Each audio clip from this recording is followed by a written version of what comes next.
career and some of the decisions you made, and maybe something that can apply to a young person or an entrepreneur or any scenario? Are there things that stand up and you stand out and you say, hey, I did XYZ and those have really laid my foundation for success that you'd recommend to others?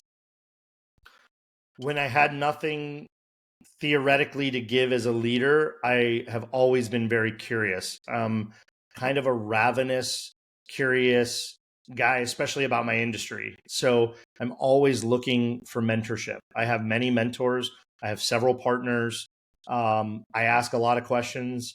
I don't have an ego. Do I know what I know? Yes. Do I know what's worked? Yes. Do I assume that's going to work tomorrow on the next thing? Not at all.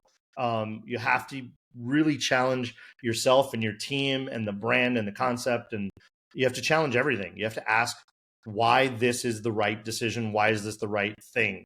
And so that humility and that curiosity and that thirst for mentorship, insight, intelligence from others who've done it before you, done it differently, done it in a different place, done it in a different way. There are always lessons in that. And so I've always been really, really curious.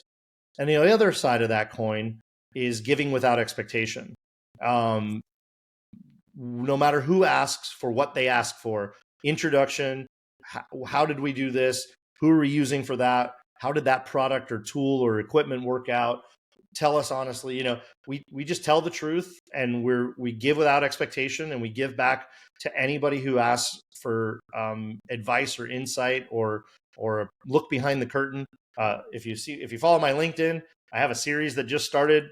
I'm going to show you everything behind the curtain of this brand, and always have anything I've been involved with. But I think building in public matters, and it's important to everybody. Why force people to jump hurdles that you've already jumped and you can just take out of the way? Move the cones. Get them out of the way.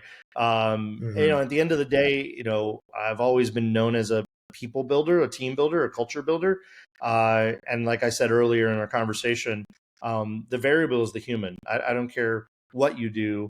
The world revolves around humans. And so having empathy and investing in your people, and making them understand what their contribution is to the overall goal and mission and vision of the business, and how we're trying to change and impact lives and provide good, clean, healthy food at a value price. All those things matter. And so it's really a communications role. At the end of the day, if you're near the top or at the top, your job is to communicate clearly, concisely, honestly, empathetically, and your job is to answer questions. And you better be willing to tell the whys.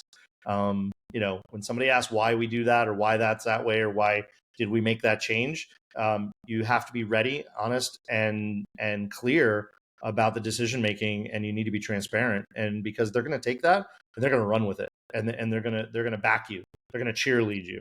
So those are some of the elements that I think have led to me being where I am.